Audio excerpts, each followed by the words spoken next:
This special council meeting of Derry City and Strabane District Council. I'd like to begin by inviting John to read out the notice and summon of the meeting and to note members' attendance and apologies. Thank you, Mayor. Good afternoon, members. To all members of Derry City and Strabane District Council, you're hereby summoned to attend this special meeting of the Council, which will be a hybrid meeting conducted remotely via WebEx and physically here in the Council Chamber, Tuesday, 22nd of October at 2 o'clock. Alderman Cook. Online, John. Alderman Guy. Online, John. Alderman Hussey. Aye. Alderman Carrigan. Alderman McMorris. Online, John. Apologies from Alderman Middleton. Apologies from Alderman Montgomery. Alderman Wilkinson. Apologies, John. Councillor Jason Barr. Councillor Lillian Barr. Here, John. Councillor Raymond Barr. Councillor Boggs. Apologies from Councillor Boyle. Councillor Clark. And Shaw. Councillor Cusick. Councillor Deeney. Councillor Devine. And Shaw. Councillor Donnelly. And Shaw. Councillor Alex Duffy. And Shaw. Councillor Sandra Duffy. And Shaw. Councillor Farrell. Here. Councillor Fleming. And Shaw. Councillor Gallagher. And Shaw. Thank you. Councillor Harkin. Councillor Hart. And Shaw online. Councillor Heaney. Shaw. Councillor Hutton. And Shaw online, John. Councillor Jackson. And Shaw, John. Councillor Leonard. Shaw. Councillor Logue. Councillor McDade. Apologies. She might be here at about 3:30 if it's still. Thank you. Councillor McGinley. Councillor McHugh. Online, John. Councillor Mooney. Councillor Murphy. Councillor Norris. Apologies, John. Councillor O'Farrell. Councillor Riley. Sorry, I didn't catch that online there. And Shaw Erlina, John. Oh, thank you, Councillor Farrell. Councillor Riley, thank you. Councillor Tierney. Online, John. And Councillor Nealis. And Shaw, Erlina. Thank you very much, members. Thank you, John. Okay, the next agenda item is broadcasting statement, and I would like to remind everyone physically present at this meeting or in attendance remotely that this meeting will be broadcast live to the internet and will be capable of repeated viewing.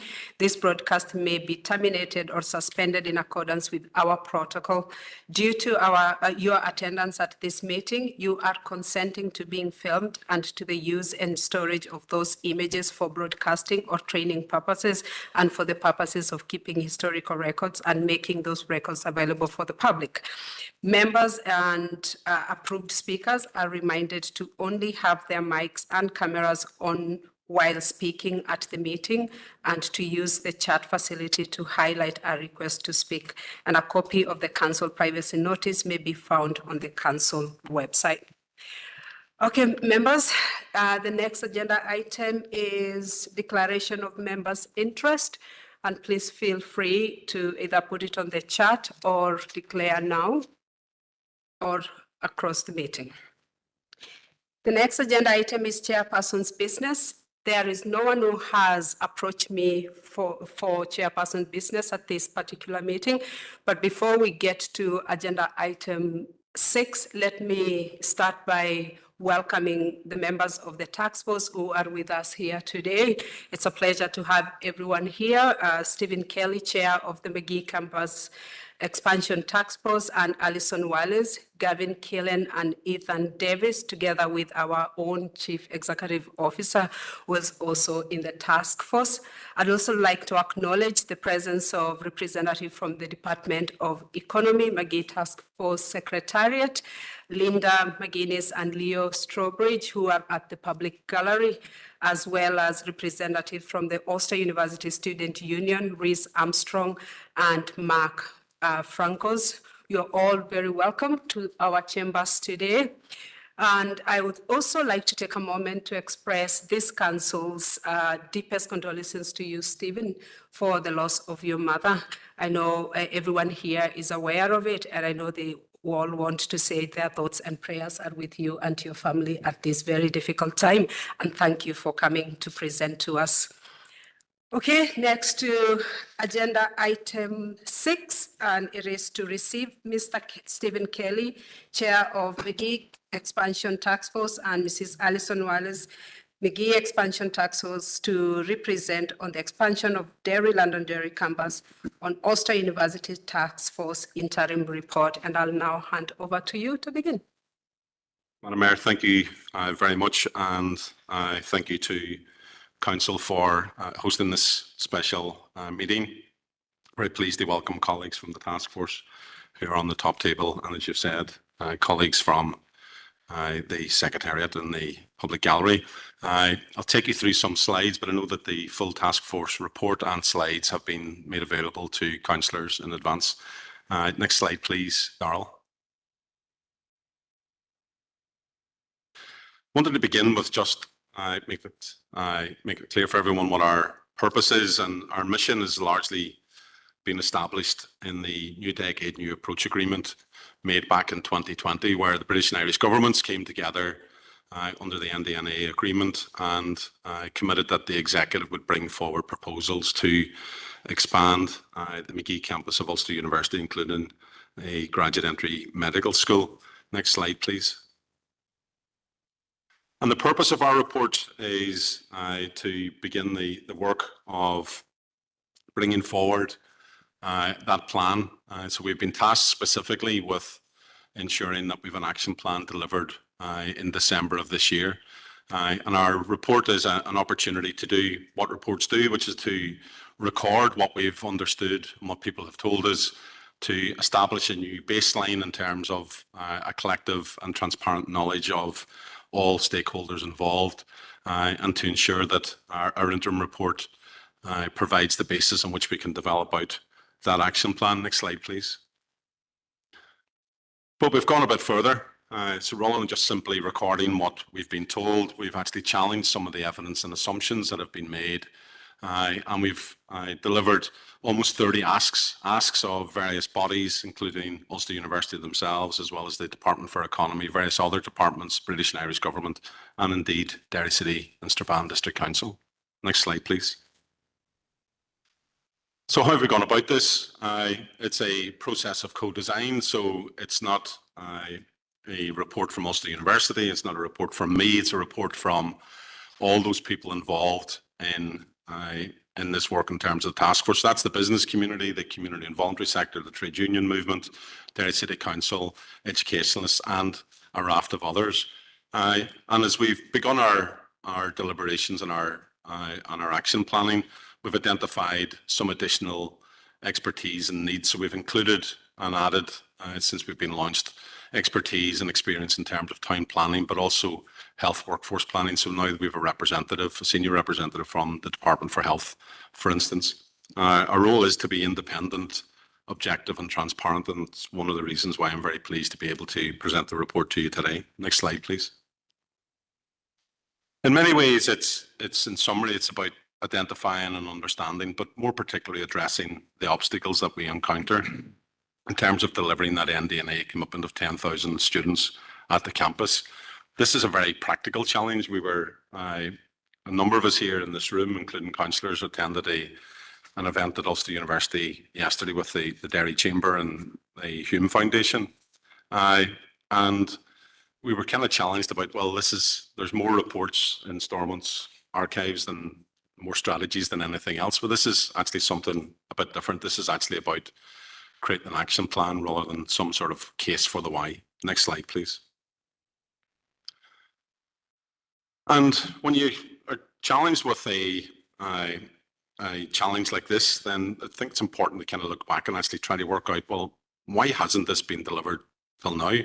What are the reasons? What were the single points of failure over the past 60 years in terms of getting this campus to a size that we as a city expect it to be and we need it to be in terms of our economic and social ambitions?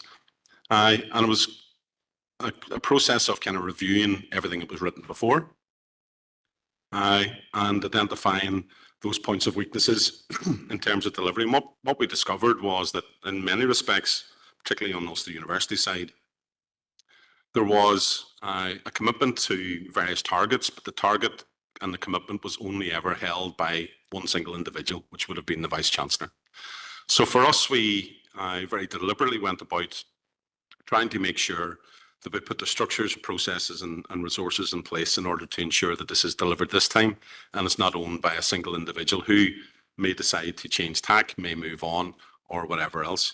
So what we've already begun and what we've already delivered upon is that the NDNA commitment is now a programme for government commitment. It's now moved from just simply a commitment of the British and Irish governments to actually a commitment from the entire executive.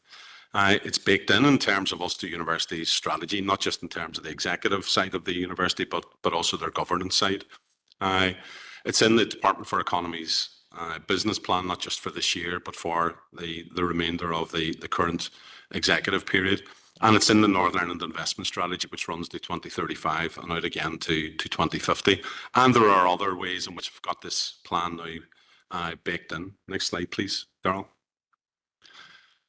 So, in kind of summary of that is that the kind of Rubicon has been crossed now from the why to the how. As I said earlier, this is a very practical challenge. We're no longer having to make the case about university expansion in this city. That case has now been well established and accepted by all the parties involved, whether that be government, council, and particularly Ulster University themselves. So we've moved on from trying to continue to justify the case for this and actually straight down into how we actually get this done. Next slide, please. And part of that is about ensuring that we have team as referenced earlier in the public gallery, we have some of those people involved. So now we have 6 people full-time directly employed, including a new director of the team in terms of Linda McGuinness, who'd be familiar to many in this council, having worked here previously. We've even got an office now on campus. So we're very visibly present within the campus, and the expansion is embedded within that campus already. And the team is in place, and their role is to ensure that projects that are brought forward are navigated through the processes in government departments, in Stormont and elsewhere. Next slide, please. And we also have a team in terms of Ulster University themselves. So there's a specific London Dairy growth team that the Ulster University have established, led directly by the Vice-Chancellor himself, involving various directors from finance to estates to academic planning. And through the council's own involvement, we have commitment from Derry City Council in terms of the resources that they have, people resources they have, particularly in and around planning and economics, to ensure that these projects are fast-tracked as much as possible. Next slide, please. But it takes more than just people. It takes money to ensure that the delivery is there. And we've already begun to see that beginning to land. So one of the constant barriers to the growth of the campus has been the Mazin cap. And the Economy Minister has already broken that cap. He stepped in directly in the current year and hypothecated 500 students just for the Magee campus of Ulster University. In addition to that, there's capital monies which are being used to actually acquire properties and develop out the plan in terms of a campus that will be capable of hosting at least 10,000 students. The department themselves have already begun their financial planning for 2025, 26 and indeed for the year ahead. And as we know, partly due to monies that have been secured from City Deal, but also £50 million worth of money committed from Ulster University and about £35 million committed by the Irish government. We're in the region of about 152 million of the 406 million that we currently anticipate the cost will be in terms of a campus to host 10,000, but roughly about 152 million of the rough 406 million pounds is already in place. Next slide, please. So then the next question is, well, where do the 10,000 students come from? And the good news is that there's a growing cohort of university-aged people in our population out to 2028, 2029. And those people deserve the option of studying at home. So there is a growing market, for want of a phrase, out to about 15,000 students by 2028, 2029. And if we're able to secure those people and have them suitably attracted to Derry and to the Magee campus, then there is a growing market there that we can tap into. Excuse me. There is some cross-border movement, and that's likely to grow slightly as the costs of student accommodation, et cetera, increases in Ireland. But at the minute, there's just short of about 1,000 people travel across the border to various institutions in the north to study, and that may grow a little bit.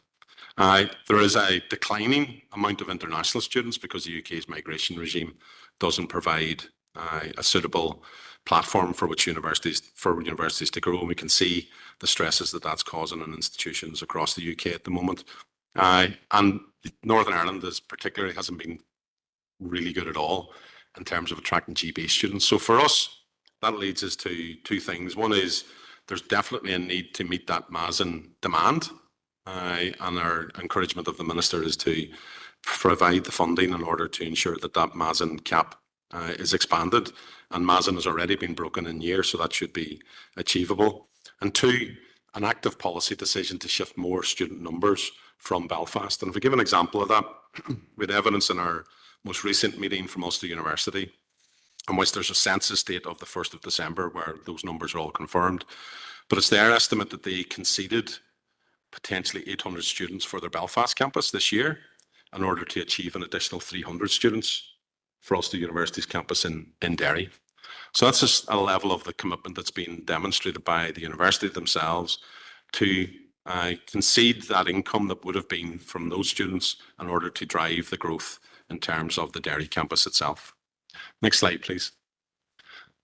I mentioned that in our report, we have in the region of about 30 asks, and they cover a variety of areas from the work that we do in confirming some of our assumptions to the funding requirement and about delivery across departmental groups and the structures that are required in terms of ensuring projects are brought forward in a timely, speedy and delivered in order to meet the deadlines that we've established. There's a lot in there in terms of involvement with the local community, and in fact some of the most powerful evidence that we've received is from the nearest neighbours to the campus to ensure that the stresses and worries that they have are addressed. There's asks in there, next slide, sorry. There's asks in there around the capital requirement, student financing and student accommodation.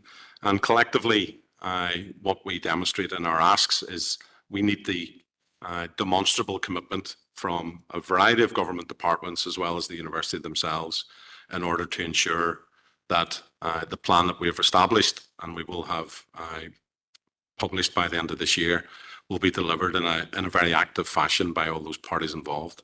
Next slide, please. But in addition to that, it's about making this campus attractive. The students are consumers. They have a choice of where they spend their own capital. They make choices right for now in terms of attending campuses in Belfast or across the water or elsewhere. And we need to ensure that the city is actually an attractive destination for them, as well as the campus being attractive. So that we've asks in there of the department, but also Derry City Council in terms of delivering that destination city, destination campus. In a past career, we looked after about 40% of all the retail space on the island of Ireland, and we talked about the need to attract, acquire and retain shoppers and customers. And in many respects, this is a similar model. We need to attract people to the city. We need to acquire them from other campus. And then we need to ensure for the long term that we manage to retain their interests and retain their choice to come to this campus. Next slide, please. I mentioned briefly the kind of capital requirement.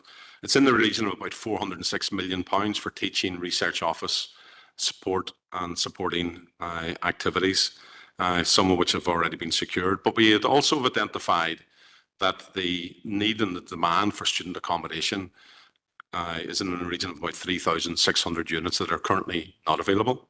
Our estimate is that in current build costs, that equates to about £275 million of an investment opportunity for people locally and elsewhere to come and provide those student accommodation units. And as we know, particularly from our own local media today, there's significant stress on housing in the city already. So we want to ensure that this does not impact any further on that stress that already exists. But it's important to stress that this is an opportunity for the city here. It's a £406 million investment, which will attract an additional almost £300 million worth of investment from the private sector directly in terms of a student accommodation. But there will be other investment as well in terms of the leisure facility in the city, hospitality and public realm. Next slide, please. In our report, we give an indicative investment plan that's coming through. Some of those projects are already underway, as you'll see from the report. Some of them are requiring being promoted and brought forward by Ulster University themselves. The intention is that our action plan that we publish by the end of this year will have significantly more detail than what we were able to publish at that point in time at the end of the summer this year in terms of that indicative investment that's required around the accommodation piece. Next slide, please. And we've also, for now, laid out an ambitious plan. Those that were at Ulster University yesterday will have heard the Vice-Chancellor say how committed they are to the 2032 deadline that we've established on this. But there is a need that this goes well, that there can't be any bumps in the road, whether those are planning issues or whatever, or funding issues. But there is an indicative timeline in terms of when those projects can potentially be landed. Next slide, please. So what's next is our action plan. We'll be publishing that before the end of the year. The work is already underway. We spent some time at our last task force meeting talking about what that would look like, the types of content that will be required. We've commissioned an additional piece of economic impact, not making the case anymore. It's not an analysis, but it's an impact about what this will actually make and do for the city. That will form the basis of multiple business plans or business cases that will then come forward for a variety of projects and investments. So we're trying to speed up the process by providing in advance much of the content that would be required for individual projects that would be promoted through various departments. Next slide, please. But just so we're clear, the city has ambitions that are beyond 10,000, and so do we. The task force has never said that our work is done once we hit 10,000. This is about a new floor, not a ceiling. The ambitions are strong. We do believe that with a destination city and a destination campus, with the academic plan that sits alongside all of that, that this will be a very attractive option to those 14,000 to 15,000 young people who become of university age every year. Next slide, please. And I'm not coming here just to report on what we've done to date, but we do have significant numbers of asks in our report, specifically for Derry City and Strabane District Council. There is a role and a function, not just in terms of scrutiny for this chamber, but in support of your chief executive and the executive team in terms of delivering on this plan. And I would maybe invite a member of the task force, which also includes, whose job is also the chief executive of the council, John, to maybe talk you through some of those asks as we conclude. And that's all for me for now, Chair. Thank you, Stephen, and through you, Madam Mayor. Obviously, members are aware that I represent the council on the task force. Driving forward the expansion of the university is not something new to this council. Obviously, this council and its predecessor council have been working with the university and partners to attempt to get to a place where the minimum 10,000 is reached as soon as possible. Council's been very active in this space in working with the university and taking forward a city deal, for example, and advocating strongly for the School of Medicine, for the centres of innovation in acquiring, holding and subsequently selling lands to the university, and in general working with the university on broader master planning proposals. But members, as Stephen has said, In terms of this task force, council has continued to play a very active role in shaping this report, shaping the report generally, but then very specifically in terms of what I believe and what the broader task force believes the council can continue to bring to the work in the months ahead. And so today, members, in addition to obviously talking about the wider report, I seek your endorsement or commitment, if you like. I think you said demonstrable commitment was the wording that Stephen used to council, to the asks that are before you. So not to go through them in huge detail, but they are set out in pages 33, 34 and 35 of the report. The first and very important point is in and around the continuation of community engagement. There has been a degree of community engagement through the task force to date. There has always been a degree of community engagement, but as Stephen has said, I think it was perhaps the second meeting of the task force that community representatives were invited in to discuss concerns, opportunities, challenges in and around university expansion. So the first ask is that council plays a very active role going forward with Ulster University and other agencies in working hand in glove with local communities as the expansion progresses. And there are a whole range of issues from HMO policy to traffic management to potential antisocial behaviour, all of those issues that we wish to engage in. Action and Ask 16 is in relation to the clarification of council's emerging HMO policy as our LDP works through the process in the coming months. That policy will become crystal clear and will feed back into that first action in terms of reassuring communities. Ask 19, members, is in relation to the progression of the MOU. You'll recall the council has signed an MOU with Ulster University on a two-phased approach. Firstly, to acquire the lands in Strand Road for the School of Medicine, which has now been transacted, and then in due course, subject to the affordability of both partners, the subsequent and future acquisition of the council building also on Strand Road. So that ask is for that to progress at a time frame that is commensurate with affordability of council. And that is an ask that sits with the broader strategic capital development aspirations of council. Ask 20 is beyond that, to look at the wider master planning of the potential growth and expansion of the campus, and in particular to look at other lands in and around the area of Strand Road and the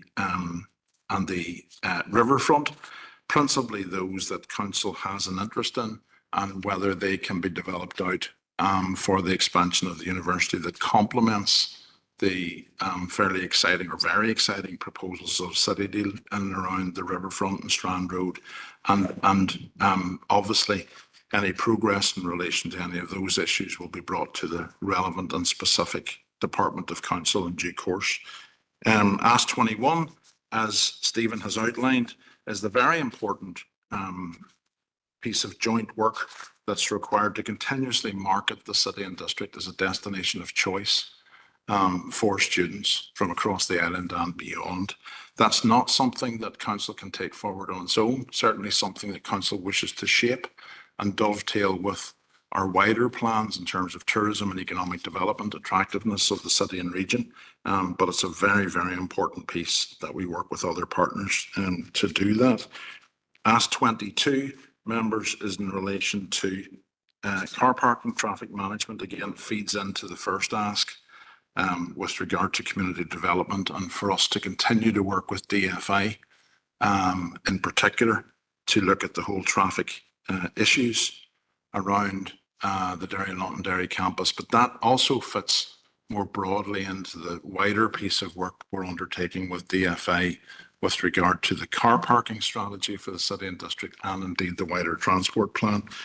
And finally, and also very importantly, members, ask 7 of council, which is ask 24 in the report, is in relation to planning applications, both for university facilities themselves and for student accommodation. that we streamline our processes as effectively and efficiently as possible to make sure that we support and expedite university-related planning applications. And as you know, members, through the development of our service improvement plan in terms of planning, we are actually well underway with regard to the expedition of quite a few of our planning processes that will dovetail into that piece of work. So members, in relation to the wider report, obviously you wish to engage with Stephen and task force members now, but I'd ask specifically if you would, if you agree with these asks, that you formally adopt them as asks of council, that we will in due course report on progress to the task force. Thank you, Mayor. Thank you, John, and thank you, Stephen, for that very comprehensive report. It's always encouraging to have a positive outlook, and particularly with something that has a timeline, because I think that is what we are all very keen on. I'll now open to the floor for members for comments and questions, and I will go straight to Councillor Farrell.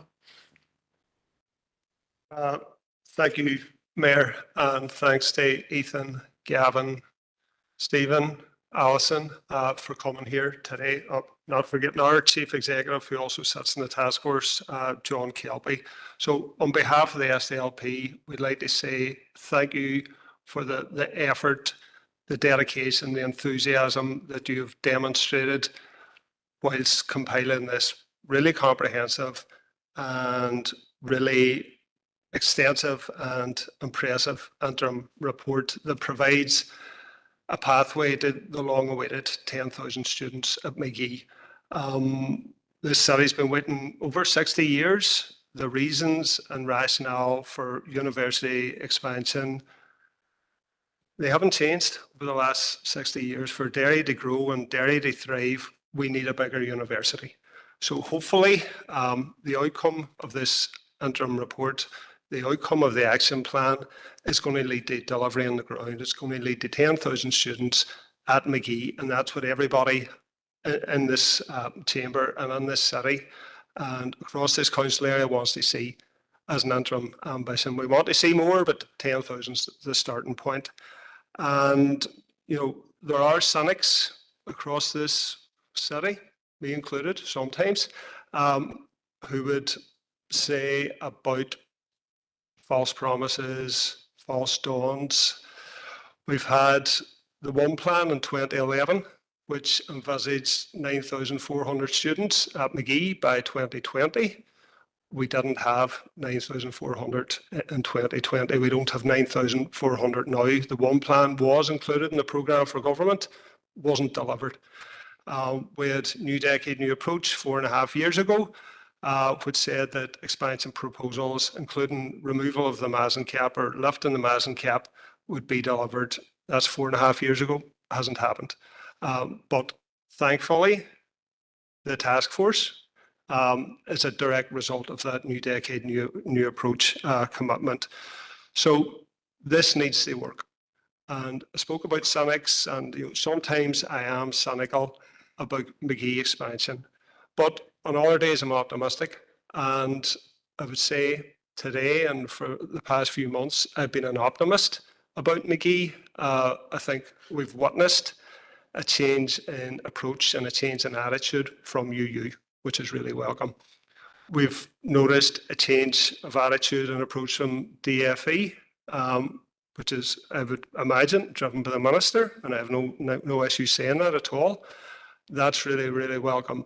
And we've noticed the Irish government coming in with money to directly provide the means to expand capital infrastructure at McGee. So that's all really, really welcome. And in your forward in the report, Stephen, you had mentioned that you want to test the executive's commitment. And I think that's really, really important because we've been here before. We have plans, we have strategies. You know, if they're not financed, if they're not resourced, they're not going to be delivered. So we think it is important that the action plan is produced. It's agreed at whatever level within Stormont. It's signed up by all the key partners, including UU, including us. And is put into practice and we reach 10,000 by 2032. And I was one of the councillors who attended the event in Magee yesterday. We walked around the campus, which is really, really impressive. And we heard the discussion with yourself and Paul Bartholomew. And Paul Bartholomew at one stage had said that delivering 10,000 by 2032, and I'm paraphrasing here, was going to be very challenging. So I would like to know, in terms of the key challenges, what are the key challenges? Because we've got the Vice-Chancellor of the University saying it's going to be really challenging. We need to be honest with people about what is deliverable. So Stephen, Alison, whoever in the task force, if you want to just verbalise what do you believe the key challenges are for us, it would be political will and stormont, funding availability in this current climate. Those are massive challenges. And I had a question for the Chief Executive because we're a key partner here. There's key asks within the interim report about HMOs, about land acquisition, about prioritising planned applications, about marketing. I was going to ask John, where are we with that? I'm glad you've made a suggestion that we propose those key asks. I'm happy to do that on behalf of the SDLP. Do we have are we resourced to do this? Have we done any preparatory work? Because the last thing we want to see is that this council is a barrier to expansion. So that's our view on this. Thank you very much for all the work, and I've looked through the minutes of previous meetings. You've been working around the clock on this, so that's really, really amazing. We're keen to see the action plan. We're keen to see it delivered. We're keen to see 10,000 as an interim measure at Magee. So thank you very much. Thank you, Councillor Farrell. I will take all the questions and I'll bring Stephen at the end. And the next person who have indicated to speak is Alderman Hussey. Thank you, Mayor, and personal condolences to yourselves, Stephen. Welcome the panel and indeed departmental officials. As the previous speaker indicated, this has been going on for a long time. I was in my first year at Strand whenever the Coleraine campus was opening.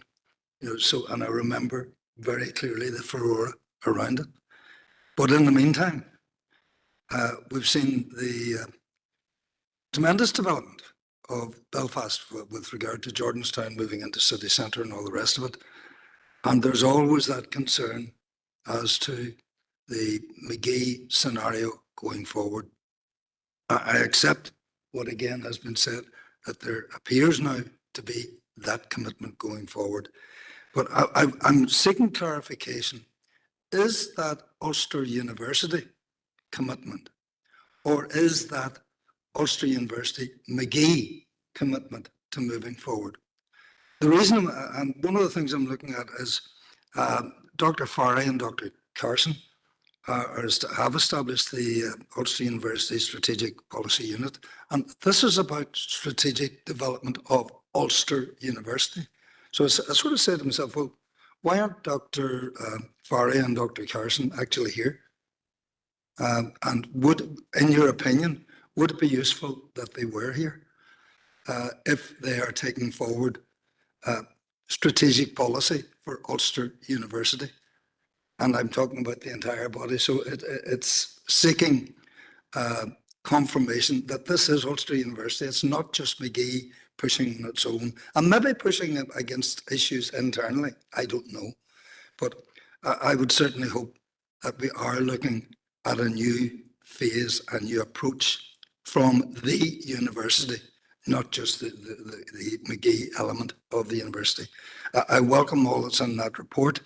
There's a hell of a lot to do to get to the point we want to get to, but it's good that the report is there and the momentum is developing as we see it.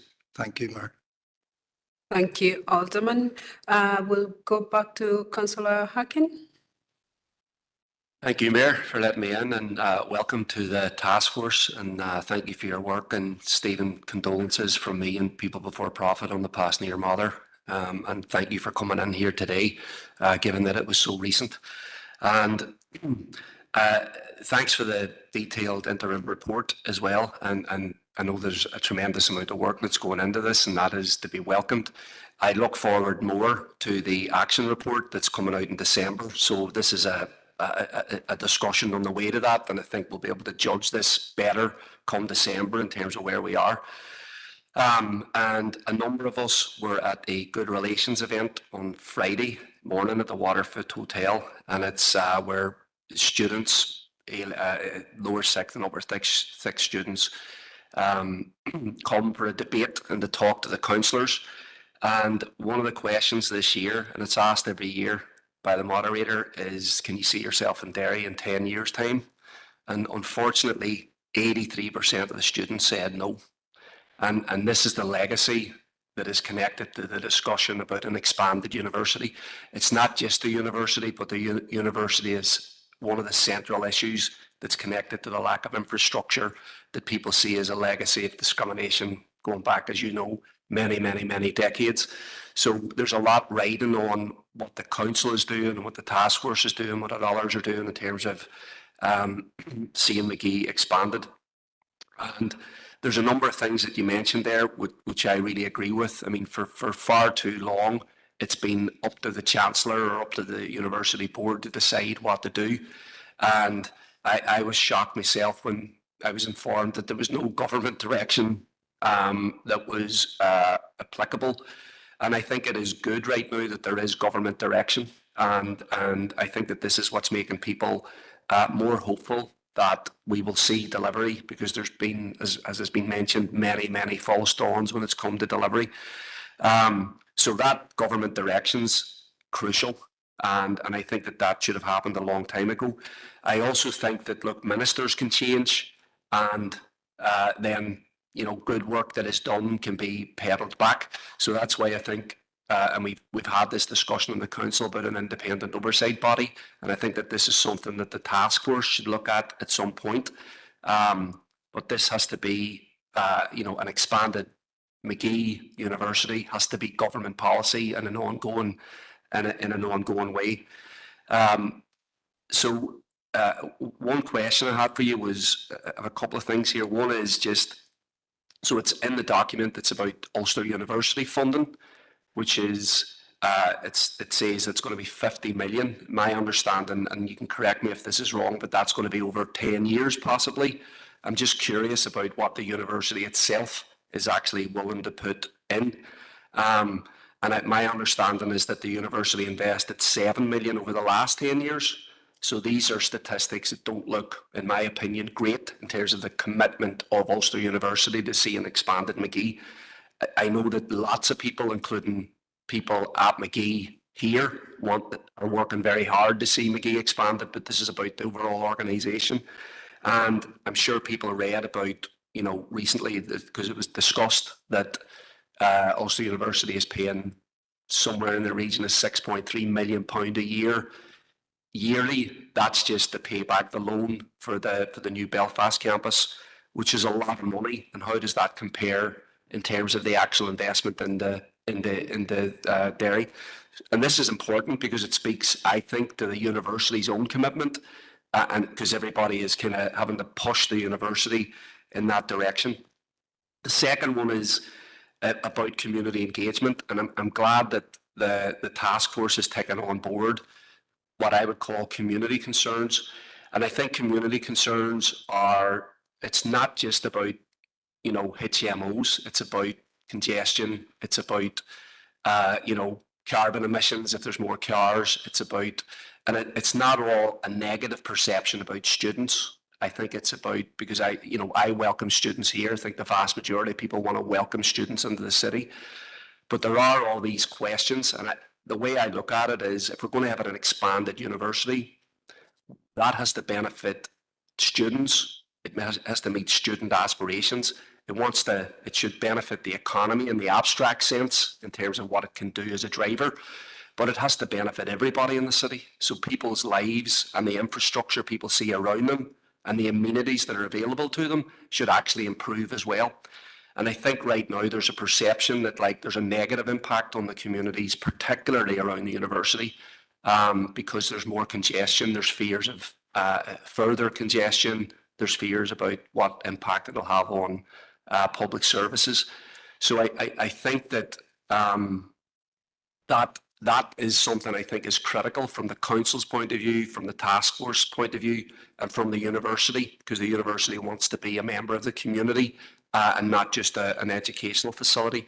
So I think that's why this community engagement is critical. And I know that you had at the last task force meeting a couple of groups, but that needs to be widened out, in my opinion, to many more organisations. I mean, you know, there is, because it has to be a wider layer of people. Rosemount, Lower Strand Road, the Glen, right over to Marlborough Terrace, Windsor Terrace. I mean, there's like many, many more, and organisations that operate in that area as well. So I think that that's going to be key, because people need to feel like they're being heard and they're part of this transformation that is going to happen. And obviously, you know, in terms of infrastructure, it's about can the fire service access streets? I mean, can ambulances access streets? The HMO policy, I think that the council's worked on this a number of years. Some of the council planners and councillors might be clear on what the policy is, but the vast majority of people are not, and it's become an increasing concern as people see more construction happening. So, but even the policy as it is, once it gets implemented, if that comes to pass come January, there's still a transitional period where I think most people are hoping that 10% is going to be 10% HMOs is going to be what is agreed for their area. But there is a transition period that makes it very unclear. So this stuff from the council's point of view needs to be tightened up, and a lot of residents are looking for clarity about that, and they want to find a way to be able to influence it. So this is just for the task force to be able to tick on that even though there's a policy, there's aspects of that policy that are not fully tied down yet. And some of it could be negative, and some of it may be positive in terms of residents' ability to influence things. So, and from my perspective, want to see a massively expanded university, but I also want to see, like, I'm sure people listen to Radio Foyle this morning, and you know, that nursing student who's living in a hotel, and she's 8 months pregnant, and she can't get a house, and she was terrified that she was going to be moved out of the hotel because of the Halloween bookings. And the thing is, a lot of people are saying, we can't get people houses in Derry, families, people like the young woman that was on the radio this morning. And how are we then going to, and we're transforming our areas, and there's going to be more student accommodation, more HMOs. How does that make sense? And that's not a problem of your making, because this is really a problem that is the responsibility of the government over many decades, not build enough houses. The housing scarcity crisis is now of massive proportions here in Derry and across the north, but that the university expansion, as we all know, is meeting that housing crisis. So this is where these are huge issues, and community involvement is critical. But also, you know, we have to make sure that the people who live here are going to benefit from an expanded university, not in 10 years' time, but right now as it's happening as well. And I think it's critical for the task force and our council and all our people who are going to be able to influence departments that are going to be able to influence what happens, to take all that on board and have a plan for it. Thank you, Councillor Harkin. And finally, Councillor Duffy. Thank you, Mayor, for allowing me in, and thank you to Stephen, Alison, Gavin, and all the task force for coming along today. Really enjoyed the presentation, and I have to say, I feel actually quite excited about the task force. I feel quite excited about the report. I think that there is an air of delivery around where we're at the minute. We have had the city deal announcements. We have had the report from the task force at this stage. And I feel that for our city and district, this is all moving in the right direction for us as a city and district to grab hold of the economic potential that all this has for our city and district. We have had 60 odd years of hurt that transcends generations. We have had aspirations, we have had ambitions around the university and what we want to see, but what we haven't actually had was tangible plans and a pathway, a roadmap of how we can actually get to where we need to get to achieve what we want and what our ambition is. Without those, they just stay aspirations. I want to absolutely thank the task force for the work that you have done. It has been a tremendous piece of work, particularly around the consultation with the communities, and that has been challenging, and I know that. But I do think that coming from that, you have come up with a realistic plan that we can deliver together. I think that the plan correctly identifies that we need commitments from the executive, we need commitments from both governments, we need commitments from the university itself, and we need commitments here from council. As you said, Stephen, we had that event yesterday within the university where we were given the tour of the facilities, the faculties, and seeing what the university had to offer. And not only that, then in conversation with yourself, seeing what students think of being around the university, but hearing then from Vice-Chancellor Paul Bartholomew and hearing from yourself around some of your thoughts, feelings, views and where we're at and how we start moving forward. And I have to say, from a university perspective, it was the most commitment I have heard from the university. I left very, very enthused with the words of Paul Bartholomew. Absolutely, he is saying it's challenging. There is no denying that he was saying that there's challenges ahead, and if everything aligns, we get to 10,000. But I actually believe the commitment is there from the university. Seeing that the task force is embedded within the university, seeing that there is staff there. A lot of the staff are local people who have that same desire and burning will to deliver the university for our city and district. I think we have to acknowledge the work of the minister as well in all of this. We have talked about false dawns, but I think what we have for the first time here is a commitment from the Minister for Economy. He was very clear before going into post, if he took up the post, what he was going to do. And one of the first things that he did was establish the task force around the university. He has also embedded it within his own policies, within his department. He has set up his own,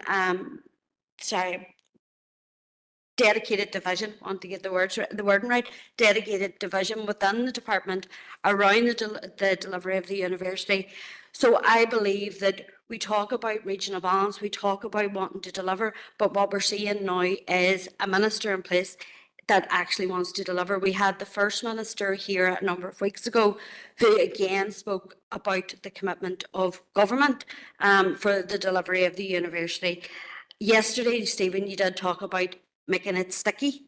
And I think that is really important, and it's a term that has stuck with me around it. And I think that is what the task force is doing.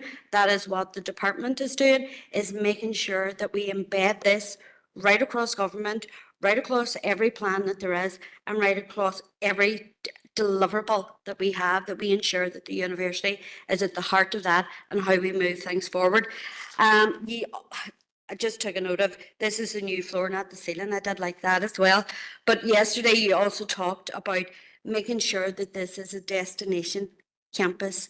And I think that is really important, because as a city, we know how beautiful our city is. We know what it has to offer, but we do have to do a lot more in terms of making sure that students want to come here, that it's not just a beautiful walk up the river, but we have everything else that comes with student life. And I think that that's all part of the plan, and I think that we just keep moving forward.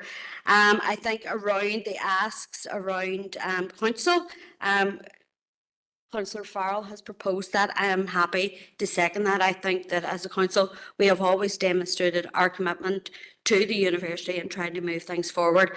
And if we have anything within our power to make sure that this continues to move forward, then we should be absolutely doing that and not putting any barriers in the way. So more than happy to second the proposal there from Councillor Farrell.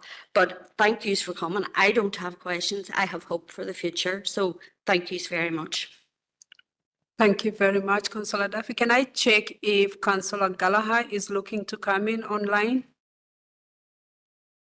Yes, Mayor, if possible. Okay, go ahead. Yeah, and I see the proposal's already been made.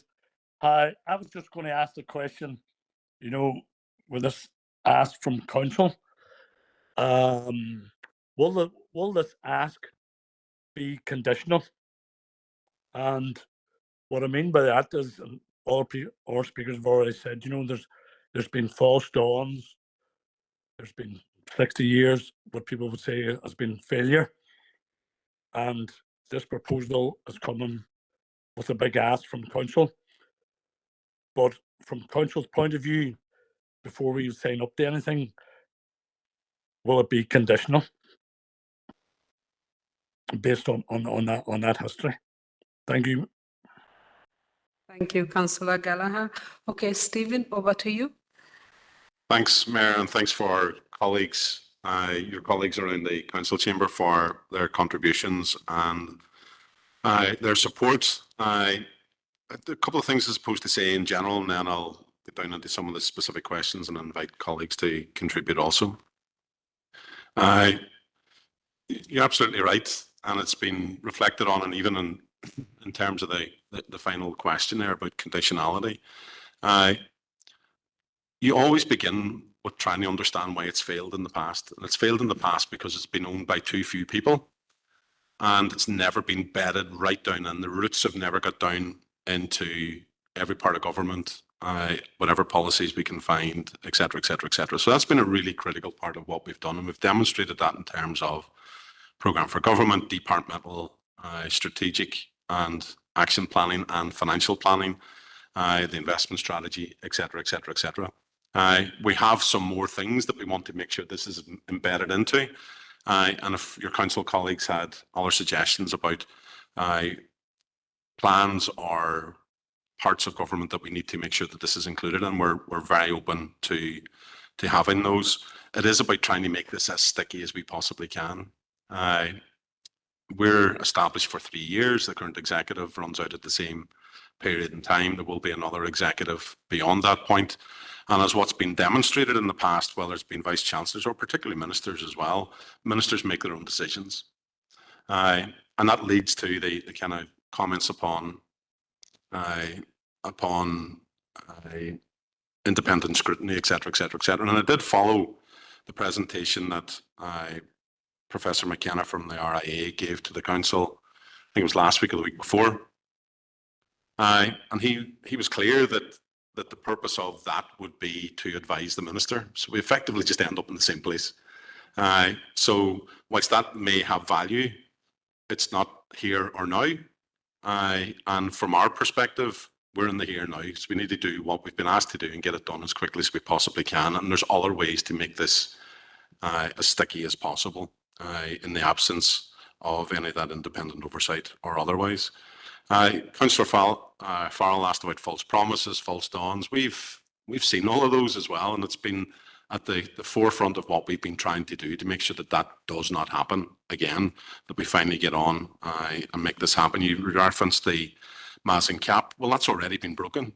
It's already been broken by the minister in this current year with 500 funding for 500 places only in Derry and not across Ulster University themselves. And you'll have heard yourself from the Vice Chancellor yesterday that they are breaking their Massing cap anyway because this is important to do. So the university is working at risk there in terms of the finances, in terms of delivering those students. So the Massing cap is no longer the barrier that it was in the past. I thought it was interesting actually that he suggested that actually having a Massing cap was helpful because that means that there's a degree of control about where they can actually put places. And in the absence of that, in a totally free market, then it's likely that Derry would suffer because of the attractiveness of other university provision, not just in Belfast, but elsewhere. So actually having them as in may, in the end, come to our benefit. And we're going to explore some of those. You asked about a change in attitude, change of approach. Well, we've seen that evidenced. It's not just about a mindset that's shifted. There's actual actions taking place. And I can tell you that all partners involved in this co-design process from the task force, we're only doing this, and we're doing it for free. We're doing this because we're seeing people stepping up. If we believe for a second that they weren't prepared to do that, we would walk away from it. And in fact, in our report, in my comments at the beginning of it, we talk about those that have the responsibility to deliver. In order for them to maintain their credibility, they need to demonstrate that they're actually delivering on that. So we've not shied away from making sure that that actions follow words in many respects. You asked about what the key challenges are. The first one's money. £250 million. I'd love 10% of it myself. It's a lot of money, but actually there's plenty of money capital money in the system. The department's current budget for capital is in excess of that £250 million gap that we currently see. This is capital money that will be required and programmed across a number of years. So we're confident that that money will be delivered, and we're already beginning to see some of the benefits of having our own division within the department. So the School of Medicine's gone through its casework committee just last week, delivered and landed by the team of people who are here and their colleagues. We do have a premise on site, but there are people wandering the corridors of Adelaide House in Belfast as well, ensuring that these things actually happen. The second one is that attractiveness piece. We are in competition with other institutions. To Councillor Harkin's comment about young people wishing to leave, that's common across all areas. I understand that. People do feel that farther shores are more attractive to them. But we need to win the attractiveness battle in order to ensure that people come here. And the good news on that is that there was about 14,500 students from right across the north visited the campus this year in terms of the open days. That's the record number of students or potential students that have come there. The university deliberately restricted access to its other campuses and to the schools and told them that they must visit the Magee campus, not that they could or should or maybe think about it, but they must visit in order to ensure that the pupils had a full picture. So that's already begun, and I'm sure I'll bring our colleague from the Students' Union on this in a second as well. But students have a really good experience here. It's a different vibe, and it's a growing campus. And I was really taken by the kind of atmosphere around the campus yesterday. It was busy, and we wanted to be busier. The third one is in and around planning and programming.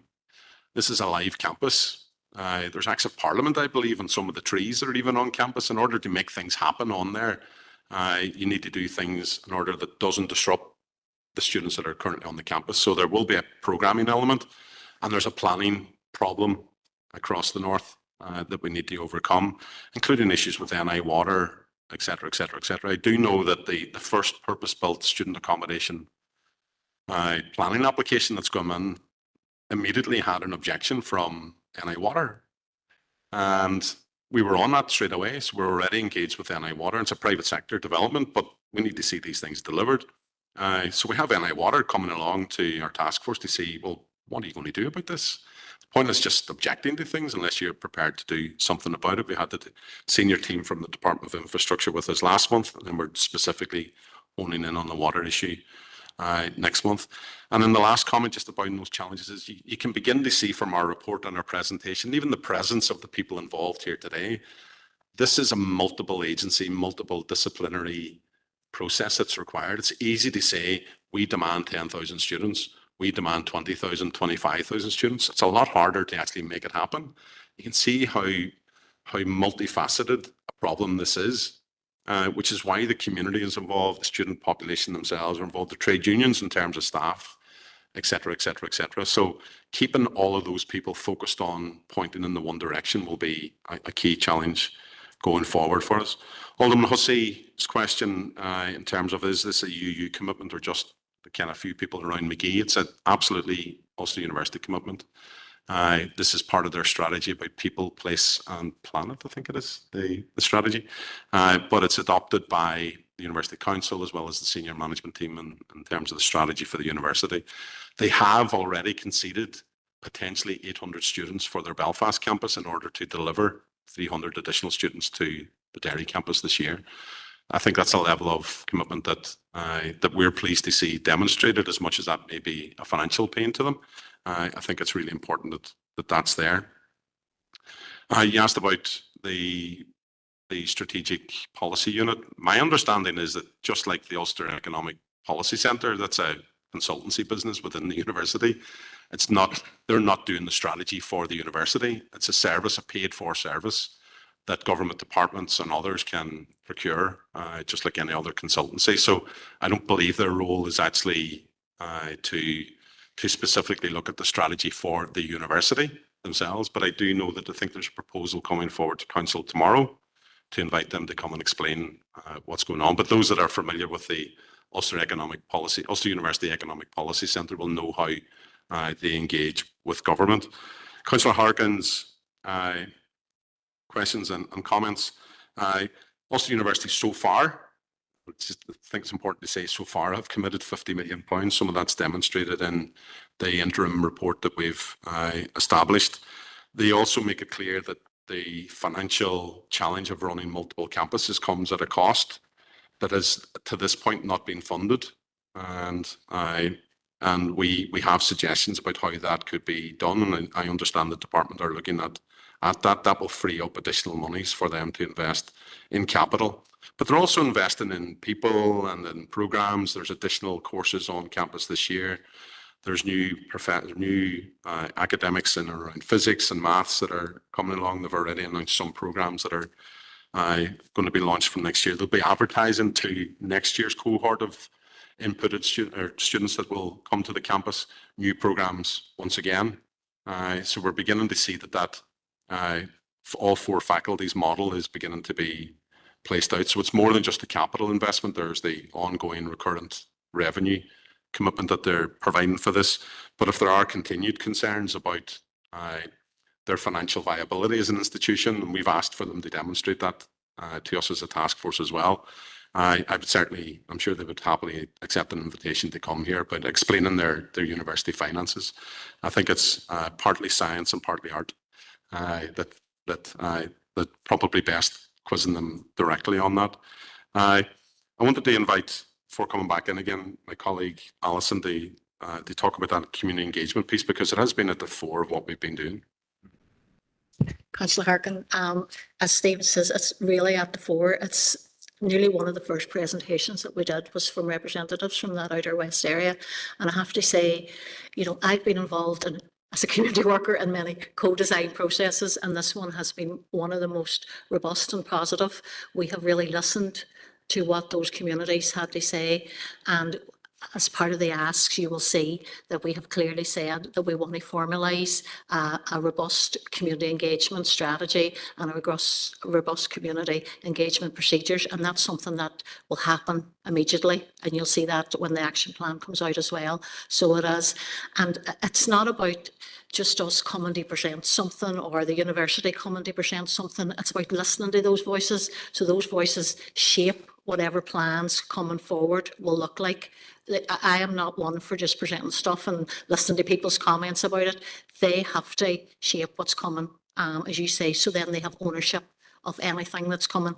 And it's not just about, and you'll see this in the asks as well, it's not just about engaging with our near neighbours up around Magee as well. It's that wider community piece, as you talked about, because we're clear, you know, an expanded Magee, we want to make sure that those economic benefits are felt by all, not just a few. So it is, and as a community worker, I'm very much pushing that as part of the task force.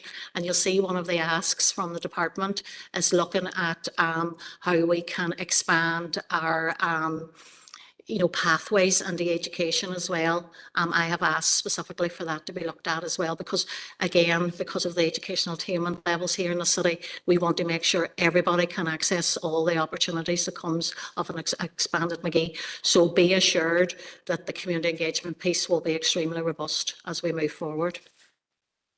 Thank you. I mean, we were both at I was dosed to the eyeballs, but we were both at the Glen Development Initiative, and I left with the phrase, this has got to work for the university and it's also got to work for the community. That phrase was just ringing in my ears, and it's in our report. It's directing what we do. Ethan, do you want to just, from the Students' Union perspective, just talk briefly just about the student engagement piece with the community and what you do as a Students' Union as part of this process? Of course. So for a bit of context, I sit on the task force along with Stephen and co. We've been asked through Stephen and DFE to present effectively a student survey to listen to the current population in Magee.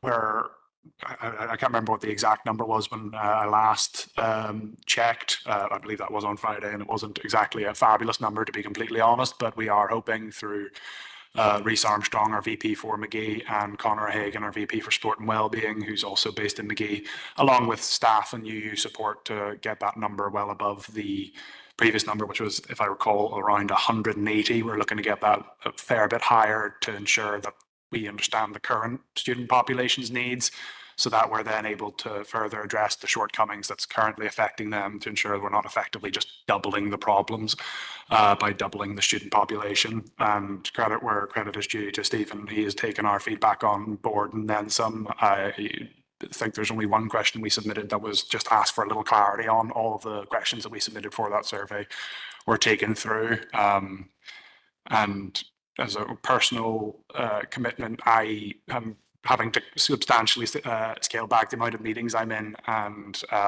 the Magee Task Force takes up 3 hours, but it's 3 hours that I always find I've spent thoroughly well.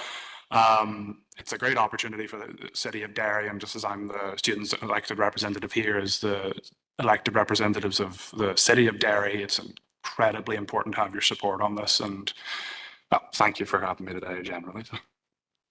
Thanks, Ethan. Councillor Duffy talked about that kind of sense of positivity and an air of delivery. We absolutely agree. I wouldn't be hanging about this project if I didn't feel it was achievable and we were making progress on that. There's a £400 million investment opportunity here for the city. Any other place in the north or this island actually would grasp that with their 2 hands and go, what do we need to do to make sure that those people are supported in terms of that delivery being in place? That will unleash significant amounts of other economic activity on top of that, as well as the kind of social and community elements involved with it. I know that Gavin has dedicated huge amounts of his life to that kind of skills element and understands the value and the dignity that comes with work, and the skills is the access into that. If I wanted to invite Gavin just to say a few comments to that. Yeah, thanks, Stephen, and thanks members for inviting us here today. It's been, Stephen's obviously articulated, where we are as a task force and the asks and what we've had. And I've been involved in this right back from the One Plan, and I've worked, with Minister Farry whenever he was the minister. We were looking at the outline business case for the removal of Mazin, and I've worked with colleagues from within the department over the years. And this time does feel different. There's a completely different approach from the minister. There's a completely different approach from the civil servants within the department who want to get this done and are clear that this is the #1 priority that has to happen. And I think huge progress has been made, and we can all be optimistic, but I think we also have to be realistic as well. I'd like to see the same commitment that the minister has shown by the full executive, on this, and get them all parties across to say this is what we want to do, and to see that, as Stephen says, to make it sticky. You'd like to see, some of the funding being allocated and being approved, out of that 700 that's there. We have some work more to do on that, but you'd want to see these things start to happen, because I think a lot of this is very, very time critical. I think we have a window and we have an opportunity. There's a huge challenge around housing. There's no doubt about that. The university offer first year students, 65% of them normally live in university accommodation. We don't have that, at the minute, and therefore that's a challenge for young people coming to the city who maybe think they want to come here and then realise they can't get university accommodation. So that's a huge challenge. Those things need to happen and be put in place as quickly as possible, and that's a challenge to our planning. It's a challenge to our water infrastructure. The Mazin piece as well, the Mazin is the cap that holds us where we are at the minute.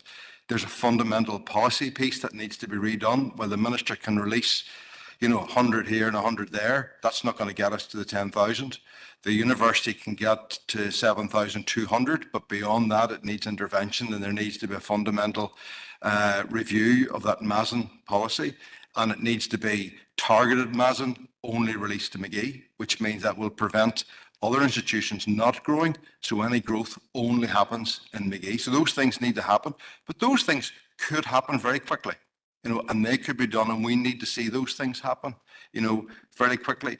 There's also, as Councillor Harkin also mentioned, that about meeting young people, and where 83% of them said that they weren't going to come here. I think there's a behavioural change piece that needs to happen within the entire province. In the province, we have the most amount of students who take up university places after leaving school in the whole of the United Kingdom, and we have the lowest provision of university places. So we have a third go to Queen's, a third go to Ulster, and a third leave, and many of them are destined never to come back. In some of our schools, it's ingrained that you should leave and you should get out of here. So there is a change, and that has to happen right down into the school level. And at the last meeting we had, the university reported on, 7 schools in the province that just did not engage and did not want to do anything with Ulster because they don't rate it really as a university compared to universities in the mainland and Scotland. And there are universities that are funded because of the young people from Northern Ireland that leave. And that, if we as a society are to achieve our full potential, we need those young people to stay. We need them to stay here and, become qualified and create wealth here. And so there's a behavioural piece has to be done into the school sector as well. But we all have to work on it collectively together. And what does success look like? I honestly believe in maybe 25 years to come, there's no reason why we couldn't have a city with a student population of 25,000, that we couldn't be, in some technological sectors that we could lead the world in green tech, fintech, med tech. Those opportunities are there for us now. And I think we have to set our aspirations high, and we have to aim for that. But, I think now over the next 18 months to 2 years, it's critically important that some of these things and some of these actions are taken forward as quickly as possible. Thanks, Gavin. And just a couple of quick comments before passing across again. We're working at a pace that's incredibly unfamiliar and uncomfortable for the Northern Ireland Civil Service. The precision in which the Minister has given his department and his colleagues has been critical to that. We need equal precision in the Department for Infrastructure, Department for Finance, Department for Health, and across the executive. And we're working as a task force to try to make sure that that precision is provided, because it's that precision that has allowed the 6 full-time members of the team plus others that are supporting them to get on and get stuff done. It's allowed them to remove barriers internally. A very wise civil servant, as part of this process, told me that internal indifference is much more damaging than external objection. So our job is to remove that internal indifference, whether it's in the Department for the Economy, Infrastructure, Finance, or Health, or elsewhere within the executive. The good news is that to date, we've been able to do that. And we want to ensure that that pace that is unfamiliar and probably incredibly uncomfortable is maintained to deliver in that time frame, as Gavin has said. And just one last question then was about that conditionality piece, and that's probably a question, Mayor, for the Chief Executive of the Council, and maybe ask him to address that and then come back to the motion, not the motion, but the proposal that was made by Councillor Farrell earlier. Thanks. Thanks, Stephen. I know, Mayor, there's a couple of other members wanting to come in as well, but just maybe picking up on a couple of the points there from some of the councillors. I had written down the four things, the 4 key challenges as well. They exactly matched what Stephen said: finance, accommodation, attractiveness, and issues associated with building such an ambitious programme, whether it's planning, whether it's infrastructure, whatever it happens to be. The accommodation opportunity and the HMO clarification issue and the ask, Councillor Harkin, in the report is clarification to everybody. Clarification to communities. The council needs to, at a point in time, get out there and communicate exactly what it's proposing to do through its HMO policy as we go through the LDP process. But very clearly that needs to be done with our communities. But very clearly, the opportunity here in terms of solving the accommodation problem is in the space of the first planning application that we've just seen come through the system. The first PBSA apartment building to come through, which I think is over 300 units on the Strand Road. If we look at the demand that will be created by this 10,000 places, 3,600 units required, 10 times what has just come through in the first planning application. What an enormous opportunity for the developers of this city and district. And what is different about this city to other cities, particularly on the island, that are having this challenge is we do have the land. We have the brownfield sites. We have the opportunities within the city centre and close to the campus that can provide this accommodation need. The question was asked, where are we with this? Are we equipped? Are we ready? Have we got the resources? It's been in the DNA of this council, both politically and at officer level, senior officer level, to push this project on for more than 2 decades.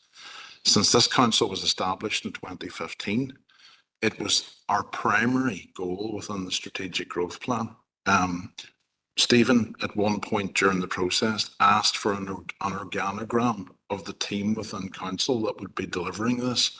I offered him the entire senior management team's organogram of the council. Everyone from the Director of Environment Regeneration to Health and Communities to Business and Culture to the legal team, the finance team, the capital project team are working to some extent and have been for years on the growth of the university. Our city deal is absolutely constructed around the growth of the university. The attractiveness piece of the campus and how it sits with the growing regeneration of the riverfront and the city will hold that in good stead. But yes, we are going to require additional resources as we move through the process. Not immediately, but obviously as we get more engaged with communities, there will be pressure in our community development section as we get more engaged with expedition of planning applications. We'll have pressures on the planning system, all of those issues. But currently we are sufficiently resourced to move off, to begin to respond to the asks that are in the report. And as we move through that process, we'll deal with that resources challenge, as we do generally with all of our resources challenge, and look at it in its entirety through our budget setting process. Councillor Gallagher's question, can it be conditional? Councillor Gallagher, all I could say to this is that partnership work by definition is conditional. If we are in this as partners with the business community, with our local community partners, with the university, with many government departments, as we are right across many of our other plans, the conditionality of our engagement in this is the commitment of the other partners.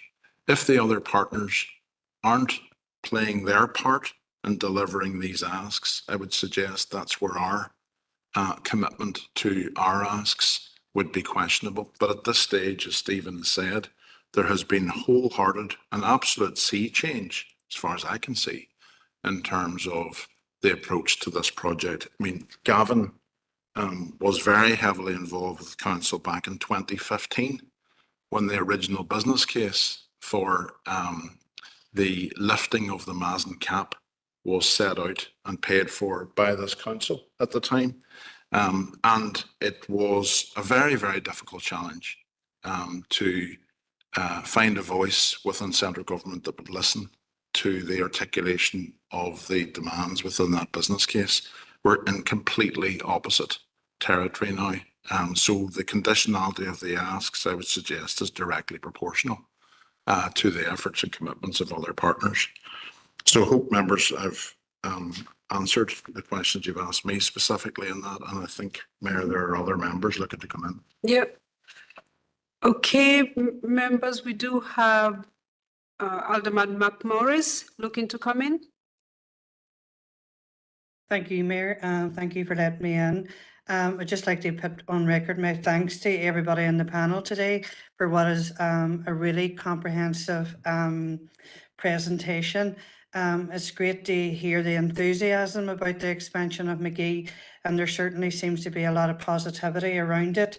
And hopefully at long last, we can see this expansion come into reality. I know there is many concerns in regards to people in the community parking, HMOs, and certainly we've heard a lot in the recent days about the concerns that some of the people have in regard to it, but I do feel that with a collective attitude that we can overcome all of these barriers. And so I just like to really pay tribute to the people on the task force for it really is really energizing today to hear the passion that's coming forward. And hopefully this will come a reality. And I just want to put on record that our support for myself and my colleagues will be supporting any way and every way we can. So thanks very much. Thank you, Alderman. And Alderman Guy.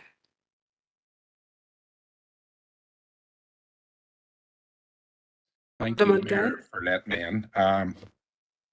I just want to ask a question here. And obviously following on there with Alderman McMorris has been said, I always take every opportunity, and I know unionism hasn't been portrayed in a good light over McGee in the past for things that obviously underfunding and stuff like that there. But all unionist elected reps from this city has done nothing but basically support McGee and all. They try and get the numbers up. They try and see it improve and become a top university, because we know that it only can be good for the city here. But I just want to point out that basically I'd like to know, I went to Tech. I didn't go to university, but I stayed in the city to go to the Tech, while all my friends, this was back in the 80s, were basically going to Limavady Tech and further afield because they felt that I can't go to the city side. Now, thankfully, things have moved on since then, but there are still people in the city who think like that in the unionist community and feel that they're not going to McGee. They don't feel not safe. That's the wrong word. They wouldn't feel comfortable, so they go. I think I wouldn't have numbers, but basically probably the high figures of everybody going away to England and Scotland would be mainly unionist. Not mainly unionist, but you know what I'm saying. A high percentage of them. So my daughter went to McGee. She loved it. She basically qualified out of it. I would basically encourage everybody to go to McGee. Many of my unionist friends throughout Northern Ireland, when they're talking about their kids being, educated in higher education and all, I do nothing but praise McGee, and I basically always encourage them, if they can get the course that they want at McGee, to come to McGee, and they'd be more than welcome, because the city's a welcoming place. However, I'd just like to know, how is McGee reaching out to the likes of Foyle College, Lisneal, other controlled schools around the wider Northwest area to encourage people? I know we're trying to get the numbers up here, but it would be great too if we could encourage unionists to basically pick McGee as their university rather than going away to England. I think that is a major problem, and it's something that has to be addressed in trying to encourage them to come to McGee in the future. And I think it would benefit, obviously, McGee, city, and everything else, and try to keep people here as the main thing as well. But I just want to know what is being done to reach out to that unionist community. Has it really been considered in the past? Because I know within my own community, it is an issue where they do look at McGee and they tend to say, no, you know what, I'm going to go to Queen's or further afield rather than McGee. I try to encourage them to stay, but that doesn't always work. But I'd just like to thank Stephen and the team for the presentation. And Stephen, my deepest condolences to you on the passing of your mother as well. Thanks. Thanks, Mayor. Thank you, Alderman. I'll pass you to you. No, that was done. So Yeah, that's done. Yeah. Thanks, Mayor. I think there was only one question there from the last two contributions. I'll maybe call Ethan and Gavin to contribute to it as well. We make it clear in the report that this is a whole of a city project. This isn't a Northern Road or the space between Northern Road and Strand Road project. There is a significant, and I mentioned it slightly earlier, a very significant engagement with the wider educational community. There's 14,500 pupils visited the campus this year, and that included for the first time Foyle College. There was a challenge there in the past where Foyle were sending people to Queen's. They were also sending them to and inviting in institutions from across the water to meet and present with their student population as well. So it wasn't just a McGee thing; it was an Ulster University thing. I would just ask Ethan to kind of comment on the student experience on campus and to give you some reassurance, and then maybe Gavin just to comment on the importance, because he referenced it in passing there, of that in schools, that schools engagement piece. Thanks, Mayor.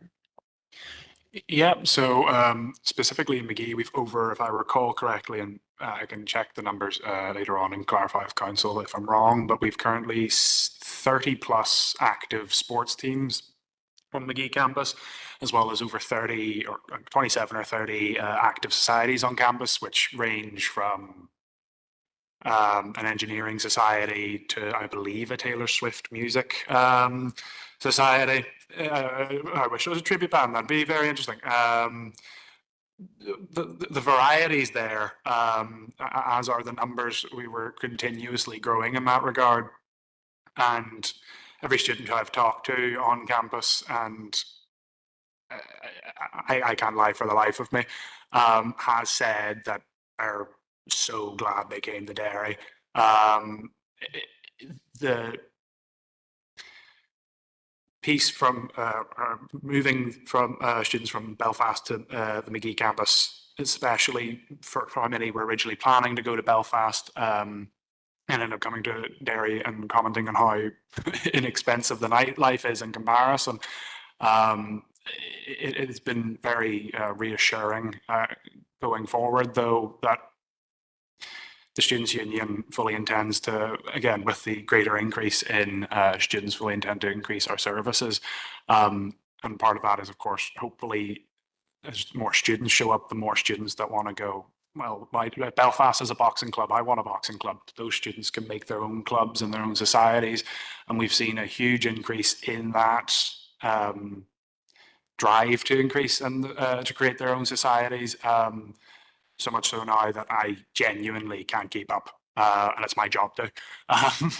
But I would rest assured that, and you can ask Reece this one as well, the nightlife as well, organised by the union, is fantastic. The club fundraisers, the society fundraisers, there's always something to do.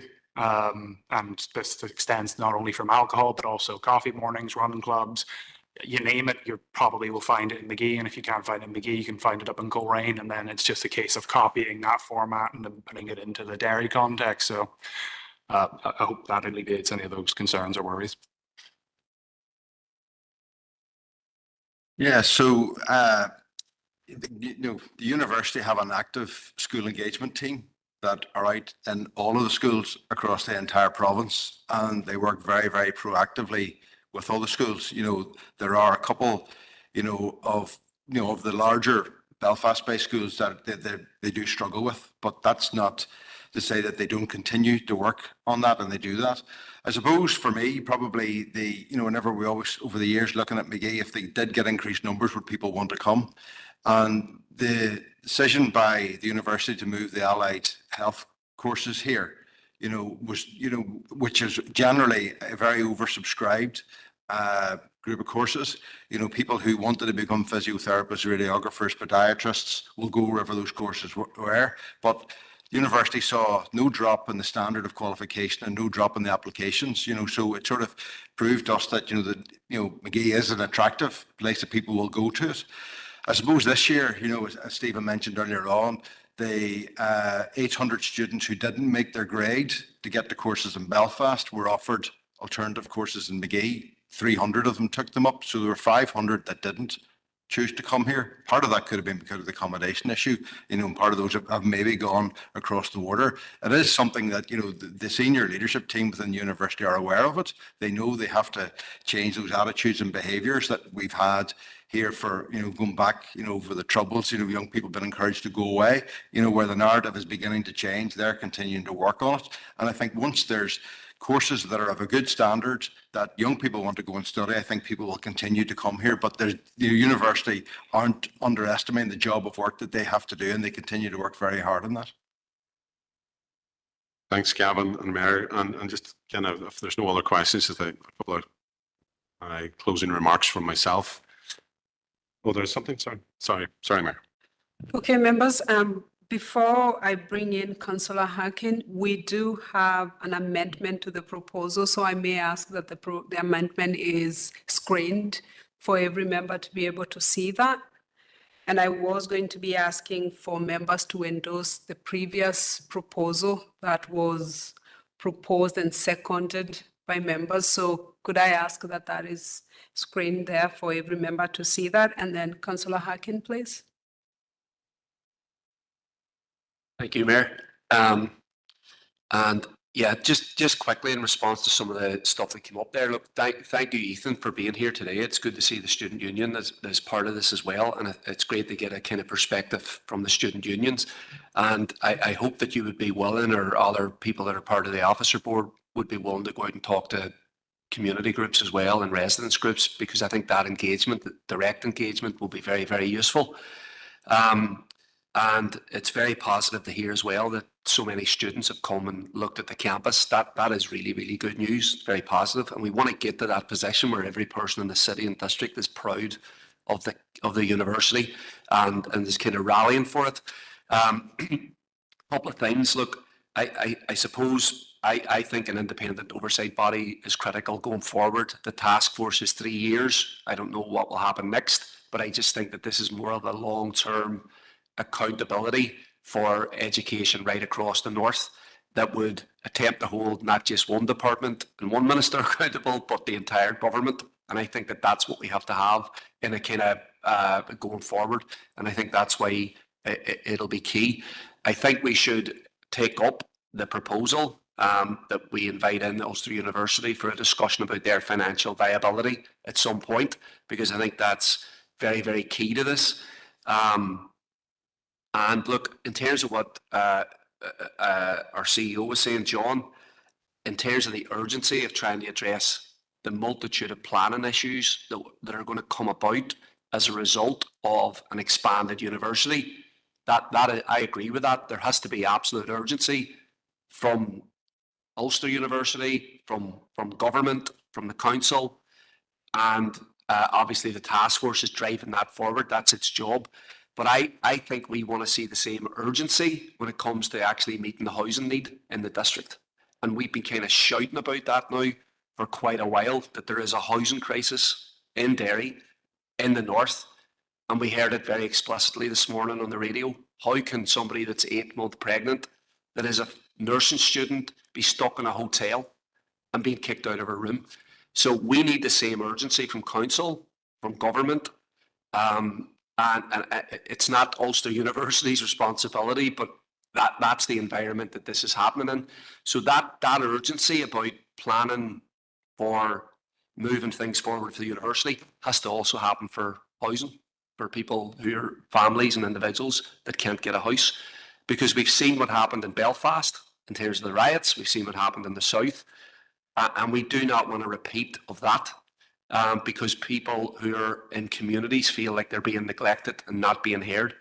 So in terms of the community engagement part, I think that's absolutely critical, right? And I think people will want, you know, it can't be a box check and operate, you know, kind of process. And from what I'm hearing today is very positive, in that people want to have a real engagement about how can we improve your area? How can you feel like an expanded university is making the area you're living in actually a better place and adding to it, rather than that feeling of taking away.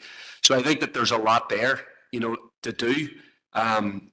So I'm not going to move a formal proposal that we invite in Ulster University for a discussion. We can do that at a later date. And just a note as well, look, given that the student union's here, the student union do have a campaign right now about fixing student housing. And I think that the council should get behind that and hear what's happening from a student's perspective at a later date. But I think, you know, as you've been saying, poor housing leads to poor grades. And I think that that's something that we should be, you know, very supportive of and attempting to address. Thank you, Councillor Harkin. Okay, members, we have the motion on the floor. In black was the original proposal. In red is the amendment from Councillor Gallagher.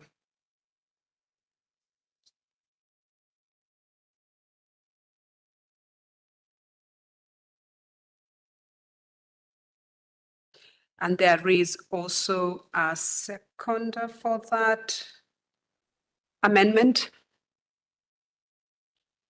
We have Gary. Is that? It's Gary. Sorry. Yeah, Donnelly, Councillor Councillor Donnelly. Donnelly. Yeah, Councillor Donnelly.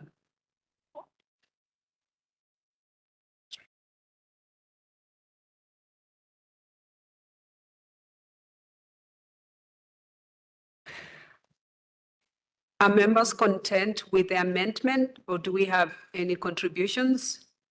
Okay, Councillor Duffy.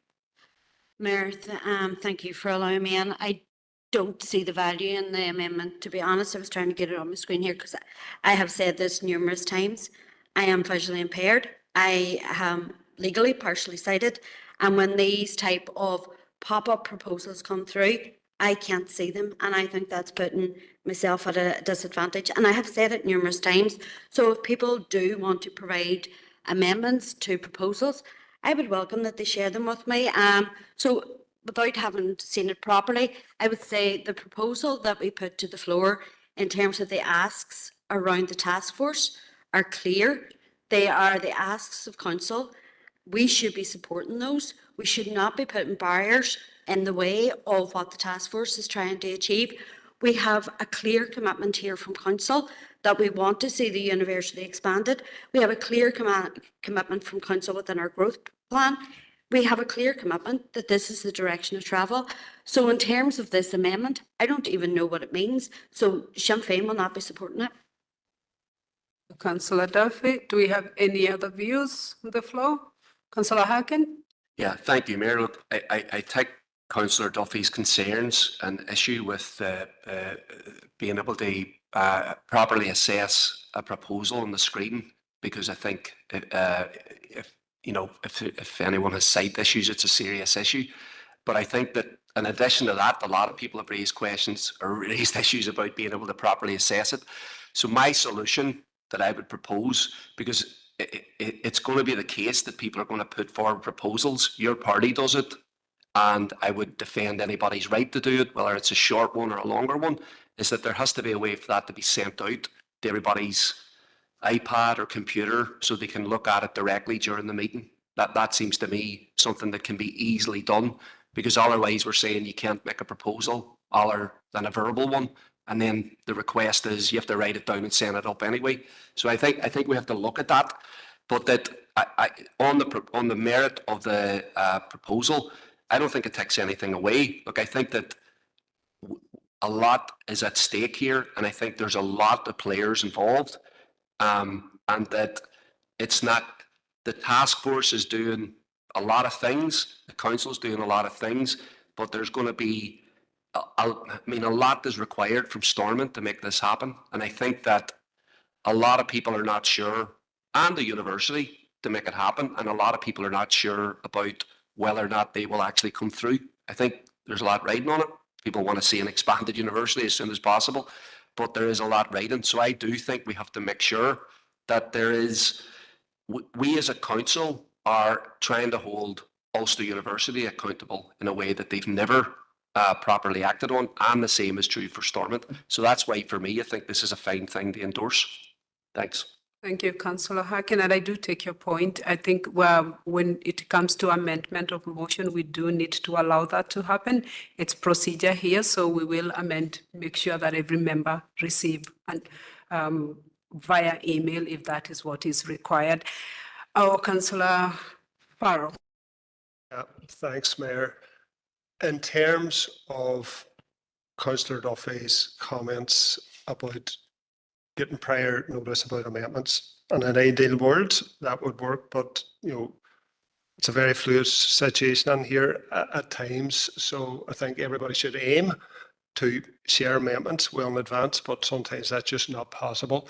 In terms of the amendment, I get where you're coming from. Personally, we don't think it's required.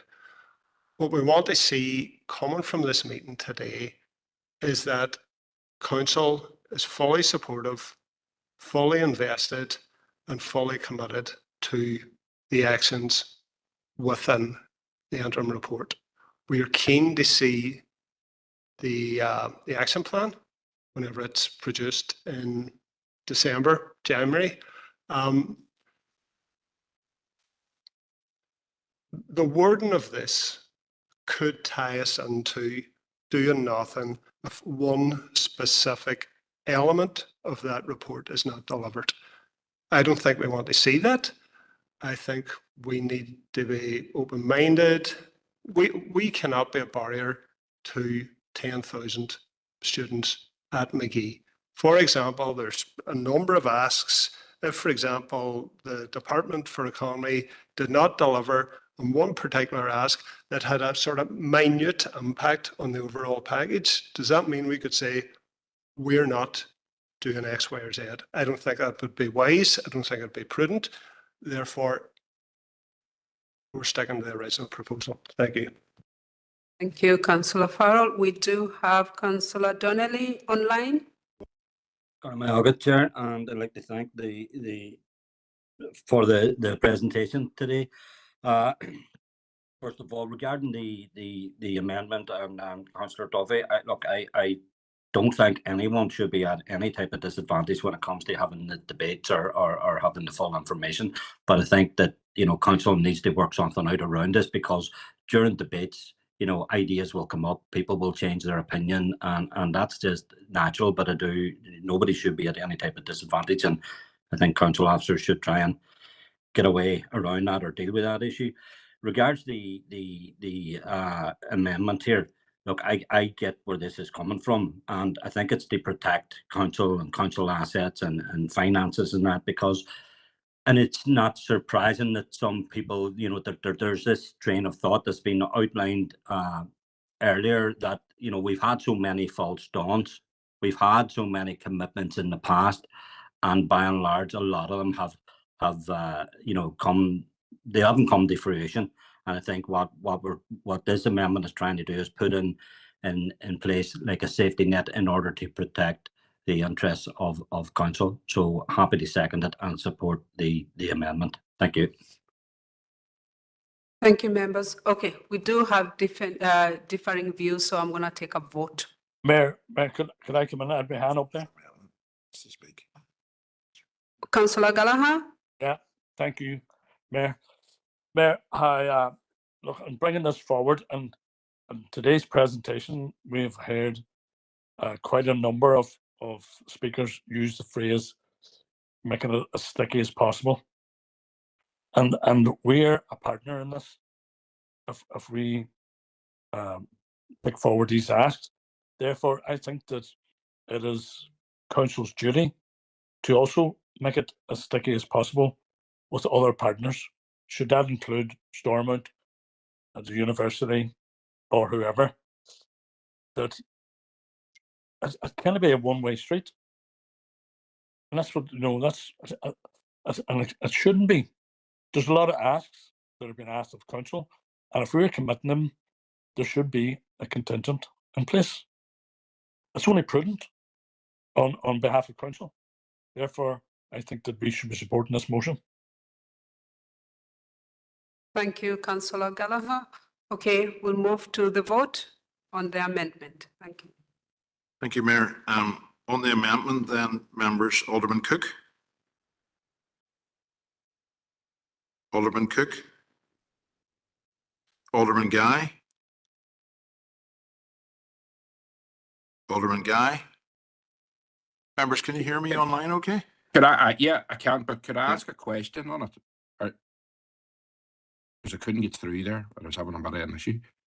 Could I ask a question? Go ahead, Alderman. Yeah, is it basically say is this here amendment? Is it basically saying that if the Ulster University keep their deal, then council's happy to work with them? Is that what they're saying? It says what it says. It sounds like it.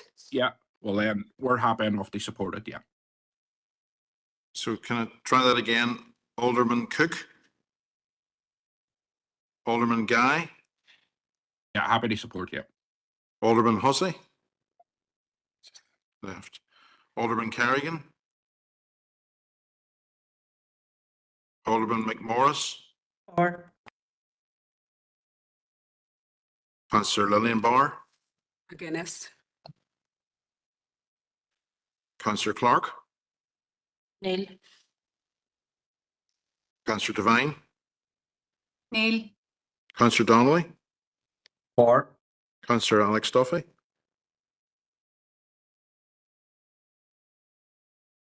Councillor Sandra Duffy. Neil. Councillor Farrell. Against.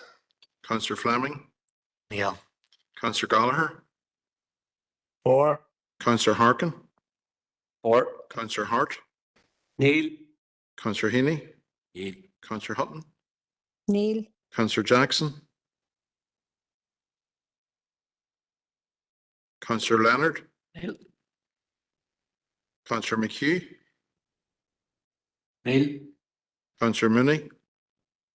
Councillor Murphy. Councillor O'Farrell. Neil John. Councillor Riley.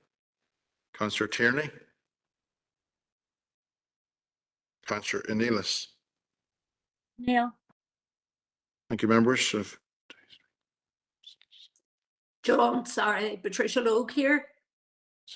Thank you, Councillor Logue. What's your vote? Yeah, against John. Sorry, if I missed my name being called, apologies, but it's against. Thank you. Thank you, Councillor Logue. Myself as well. Apologies. Against. Is that Councillor Jackson? Yeah. Is that it, members?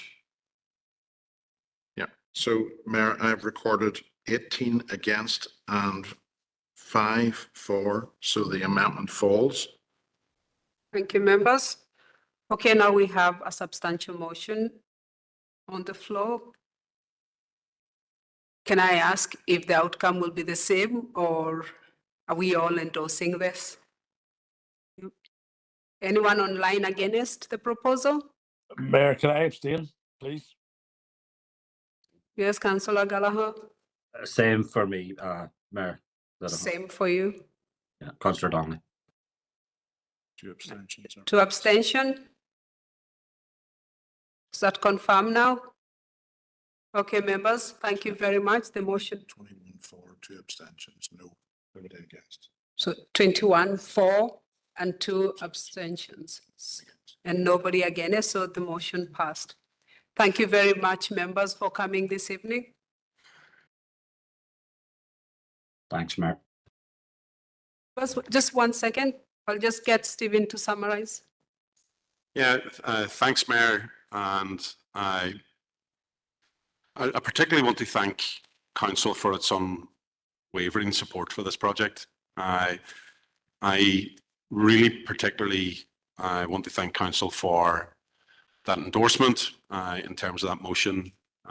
What we've witnessed as a task force is that Derry City Council has been in the lead in many respects with the work that we've been doing, and to provide us with that unwavering support now in terms of a matter of motion from the Council will permit us to work and continue to work at the pace that we're doing, and for Council to lead those other parties sometimes potentially by the nose in terms of getting this over the line. It's clear that this investment is embedded in every part of what Derry City Council and Derry City and Strabane District Council is trying to do in terms of economic and social development of this council area.